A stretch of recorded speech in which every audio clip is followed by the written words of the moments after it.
السلام عليكم ورحمة الله وبركاته. مساء الفل، مساء السعادة، ومساءنا كالعادة سكر بزيادة. النهاردة حلقتنا إن شاء الله في السلاكة، وتعالوا نشوفوا آخر أخبار السلاكة إيه، وأنو حمام اللي حصة واشتغل معانا، وأنو الحمام اللي هنبدأ نريحه. يلا بينا نشوف النهاردة السلاكة بتاعتنا بتقول إيه. يلا بينا يا رجالة مع بعض. طبعا إحنا كده دخلنا السلاكة. بص يا ركز معايا في السلاكة واللي داير فيها، وايه اللي انا بعمله في سلاكتي علشان تقدر تستفاد اكبر كميه معلومات في الفيديو دوت، علشان تفيدك في الحمام والانتاج بتاعك وفي الفرخ، وتعرف سبب الحمام اللي هو بيجيب لك حصوايه واحده او جاب لك حصوايه بيلي، او بدا الحمام بتاعك اللي هو يريح وما يشتغلش تاني، وايه العوامل اللي انا بقدر اتعامل بيها مع الحمام دلوقتي. نبدا كده بالصلاه على النبي ونصلي بسم الله. اول حاجه معانا قص الكشكات دول حصوا يا جماعه، والحصى بتاعهم حضنته. يعني ايه حضنته؟ يعني خدت الحصويتين بتوعهم وحطيتهم عند القص الكركندي دوت. دي اول حاجه معانا النهارده. طبعا بعد ما بشيل الحصى بتاعهم بحضنه، بحط تحت منهم حصويتين بلاستيك اهو. طيب بتحط الحصوتين البلاستيك ليه يا تربو؟ علشان احنن الحصى، احنن الحمام على الحصى بتاعه في الطاجن، وعلشان تبقى غريزه الحنيه موجوده في الحمامه. لانك لو حسيت وخدت الحصى وشلته من تحت القص، بتبدا بعد كده تخلي الحمام بتاعك اللي هو يبيض بره الطاجن بتاعه، ويبدا الحنيه تتشال منه. ولكن الرقد على البيض البايظ او البلاستيك بيخلي حنيه في الحمامه. ولو تخلي الحمام ده كمان يزق عش، يبقى انت بتزرع الحنيه في الحمامه اللي هي اصلا احنا نزعناها منها. تمام؟ ده اول قص معانا النهارده. تاني قص يا جماعه النهارده معانا القص الفحميات ده، القص البول السود دول. تمام؟ دول برضو حصوا معانا، وتحت منهم دلوقتي حصويتين بلاستيك اهم، حصويتين بلاستيك. خدنا الحصى بتاعهم برضو ورحنا حضناه عند القص الكسخنجيات ده، النتايه الكسخنجيه والذكر الخوانكي. في ناس بتقول عليها ازرق قطيفه، ولكن احنا هنا في اسكندريه بنقولوا عليهم يا جماعه دول كسخنجيات. برضو حضناهم هنا، والتاريخ بتاعهم مكتوب 27/4، وده تاني قص معانا. نخش على القص رقم 3، الذكر النقش العاده ده اهو، ومعاه النتايه اللي انت شايفها العاده الصفرا بحبايك. تحت منهم هنا حصويتين بلاستيك. طيب القص ده احنا حضناه فين بقى يا رجاله؟ حضناه تحت القص الزاجل ده زي ما انتم شايفين، يوم 27 القص الزاجل زي ما حضرتك شايف قاعد على الحصى بتاعهم. نخش بقى على ايه تاني؟ عندنا المرقعات دول اهم، النتايه المرقعه والذكر الاحمر ابن المرقعات برضو حصوا. اخدت الحصى بتاعهم حضنته، تحت منهم ايه؟ حصويتين بلاستيك زي ما حضرتك شايف. خدنا الحصويتين بتوعهم حضناهم هنا اهو من يوم 2/5 تحت الذكر الفلاحي والنتايه الكرزلايه البيضه دي. وبكده يبقى احنا برضو وريتك الحمام اللي حصى. وعندي اخر حاجه هو قص الطراطير. قص الطراطير يا جماعه حصوا زي ما حضرتك شايف، ودلوقتي برضو هم كمان قاعدين على حصى بلاستيك. كل الحمام ده قاعد على حصى بلاستيك علشان زي ما قلت لك على القص البني ده ما ننزعش الحنيه من قص الحمام ويحن للطاجن بتاعه. طبعا احنا خدنا الطراطير حضناهم فين بقى؟ تعالى معايا ثواني بس نقفل الباب علشان في معلومه هنا انا عايز اقول لك عليها. حضناهم هنا تحت القص ده. تمام؟ اهو. في بقى مشكله قابلتني في الحضان السايب، ولازم اوصلها لك واعرفها لك. قلت لك التجربه خير الدليل. ايه المشكله اللي قابلتني في الحضان السايب؟ هتقول لي الحمام دخل على بعضه، ضرب بعضه، كسر البيض، موت الزغاليل. لا، مش ده اللي حصل. ولكن اللي حصل معايا حاجه تانيه خالص. ايه هي بقى؟ كان عندي القص اللي حضرتك شايفه ده، القص ده، دي النتايه، وادي الذكر بتاعها اهو. اهو الذكر ده الازازي ده ذكرها. القص ده يا جماعه كان محصي هنا العش اللي فات، وانا كنت محضن حصاه هنا زغلولتين عادات بيض. دي اسمها دفعه الجير، دفعه الجير اللي راحت بامانه كانت غلطه كبيره قوي. طيب ايه اللي حصل بقى؟ الزغلولتين كانوا حلوين كده، ودي المشكله اللي قابلتني في الحمام الحضان السايب. الزغلولتين بقوا حلوين كده، وراح القص راح مكان تاني حصى فيه وترك الزغلولتين عيالهم. دي كانت مشكله مقابلاني في الحضان السايب. عملها معاك قص؟ لا، عملها معايا قصين، ده قص والقص التاني هنا هو راد على حصى هنا، اللي هما كانوا محصيين هنا برضو سابوا الزغلول كده، وانا فضلت اكله وراحوا بايدين لي هنا وتركوا الزغلول بتاعهم. نخش بقى على ايه بقى؟ تعالى معايا وهقول لك هنخش دلوقتي على ايه. القص ده النتايه دي مزيكا ما حصتش لحد دلوقتي، هي معبيه بس ما حصتش لحد دلوقتي. ومعانا النتايه دي برضو ما حصتش لحد دلوقتي، وركز معايا في الفيديو ده. ومعانا القص السكروتات برضو ما حصوش لحد دلوقتي. يبقى احنا هنا عندنا مشكله مع الاسوس اللي ما حصتش دي. ايه هي المشكله بقى؟ اللي خلاص النتايات بدات تريح، بدات تقلش، بدات تريح في الحصى بتاعها شويه. ممكن يجيبوا لي حصوايه واحده، وممكن ما يبودوش خالص ويريحوا، وممكن تجيب لي حصى بيلي.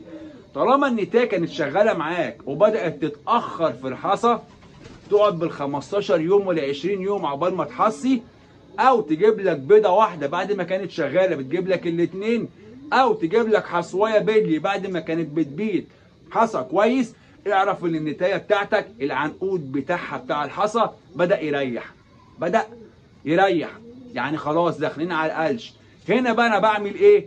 القص اللي اتاخر في الحصى معايا او جاب لي بيضه واحده، زي ما قلت لكم الفيديو اللي فات، القص ده خلاص اخر عش ليه هاخده منه، تجيب لي بقى بيضه، تجيب لي اتنين، هاخد منها العش ده وابدا اللي انا اريح النتايه لحد شهر 11 لحد ما تخلص قلش. طيب بالنسبه للحمام التاني اللي هو جاب لك حصويتين، اسكان هنا او هنا او هنا او مثلا هنا او هنا، الاسوس دي جابت لي الحصى على طول ما طولتش، فالاسوس دي انا ممكن اخد منهم عش تاني، اقدر اخد منهم ايه؟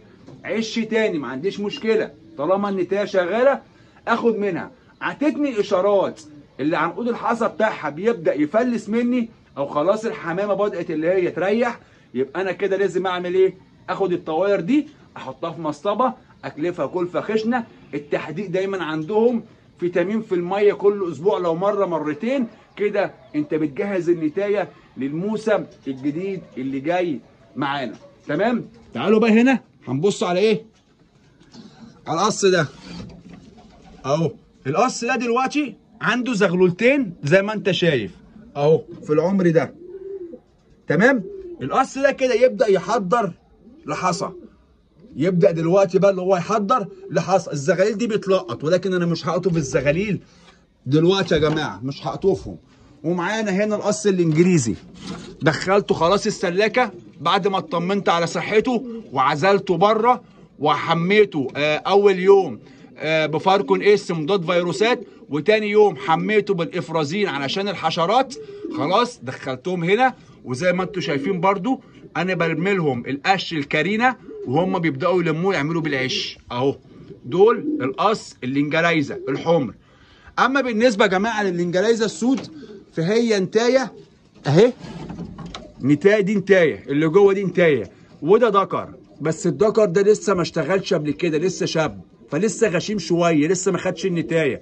فانا سايبهم مع بعض لحد لما ربنا يسهل كده وياخدوا بعض، وابدا اشتغل بيهم، لان من احن الحمام عندي هو الحمام الشامي في التحضير عن تجربه يا جماعه. طبعا الحلايسه محصيين اهو، اول عش طالع رايق، اول عش ليهم طالع رايق، وده العش التاني لسه ما كشفتش عليه دلوقتي، فهبدا اللي انا اكشف على العش التاني. طبعا هم محصيين من يوم 27 حضرتك اهو. تمام؟ والنهارده 5. هرفع الحصوايه، لا هتعكسني اللمبه، ثواني يا جدعان. هرفع الحصوايه عند اللمبه ونكشف عليها مع بعض، هل هم عمروا الوش ده ولا ما عمروش. بص يا باشا، طالما عملوا عروق كده، دي مش عروق بقى، دي مش عروق، دي زي نقطة كده أو بقعة جوه. معنى البقعة دي اللي دي كده مش عمرانة. تمام؟ هاخد الحصواية التانية وأكشف عليها. خلاص احنا كده المفروض بقالنا 8 أيام أهو. وادي الحصواية التانية برضو زي ما حضرتك شايف كده، الحصواية التانية رايقة، وده العش التاني. طيب هنا الدكر ده أنا فرخه قبل كده، هو عمره دلوقتي 7 سنين 8 سنين كمان الدكر ده، والطيرة دي عاتقة. أنا عاوز أعرف بقى المشكلة هنا فين؟ هل الدكر اللي فيه المشكلة ولا النتاية؟ واحد يقول لي هتربى هي النتاية بتروق؟ طبعا النتاية بتروق. النتاية لو فلتت من الدكر وما لقطتش منه تروق. طب المشكلة دي في ايه؟ المشكلة دي لازم استخدم سيلينيوم مع الدكر، سيلينيوم مع الدكر، وابدا الاقيه تاني على النتاية. لو روق العش ده كمان يبقى كده انا عندي مشكلة في النتاية مش في الدكر، لان الدكر ده انا فرخه كذا عش قبل كده وشغال عندي كويس جدا. طب علشان اتاكد اعمل ايه؟ تعالى معايا. هعمل زي ما انا عامل هنا. ده الدكر العنبري اهو، انا عطيله نتايه زاجل. ليه؟ انا عاوز اعرف الدكر ده بيعمر ولا بيروق. انا مش عاوز منه زغاليل. انا ممكن اطلع الزغلولتين اذبحهم واكلهم، مع اني ما باكلش حمام يعني، بس اديهم لاي حد يذبحهم وياكلهم. لكن انا هنا عاوز اجس الدكر، هل الدكر بيعمر ولا الدكر ده بيروق؟ لان الدكر ده داخل في سنه عندي وانا ما فرختهوش. الدكر ده داخل في سنه عندي وما فرختهوش، فعاوز اجيب له نتايه. طب هل هجيب له نتايه؟ هل الدكر ده بيعمر؟ لان انا كنت واخده من غيه طاير ما اتفرخش خالص، فاعطيله النتايه الزاجل دي اهو. لو عمر معاها كويس هبدا ان انا اجيب له نتايه عنبريه واشغله عليها. طيب ايه اللي هيحصل عندك بقى في الحلايسه؟ هبدا بقى اخد النتايه الحليسيه دي، النتايه الحليسيه دي واديها اي دكر تاني، واديها اي دكر تاني، واخد الدكر الحلس ده اديله اي نتايه تانيه. انا عندي طواير زواجل فوق اهي او طيره مسوده فوق اهي، هديله نتايه من الطواير الزواجل اللي شغاله عندي واجربه عليها، هشوفه هيعمر معاها ولا هيروق. هنا انا مش بعمل دخيل ما بين الفصيلين، هنا انا مش بعمل تركيبه، انا بجس دكر حمام عندي كان شغال وروق، وهنا بجس دكر حمام عندي بقاله اكتر من سنه ما فرختهوش وهو كان طاير، فانا عاوز افرخه، عاوز اعرف اذا كان بيعمر ولا بيروق. فيديو النهارده انا شايف اللي فيه معلومات كويسه، واخبار السلاكه كلها معاك اهي. دي سلاكتكم ودي حمامكم وده محتواكم. ما تنساش بقى تدعم محتواك بكومنتك الحلو، بلايكك الجميل، واعمل شير للغير علشان الافاده توصل للناس كلها. اخواتي وحبايبي تحياتي ليكم ولكل متابعينا اللي بتتابعنا من جوه مصر ومن بره مصر. تحياتي لكل الوطن العربي. احلى مسا عليكم واحلى مسا على كل الناس، والتربو من مكانكم بيمس عليكم يا اجدع ناس. السلام عليكم.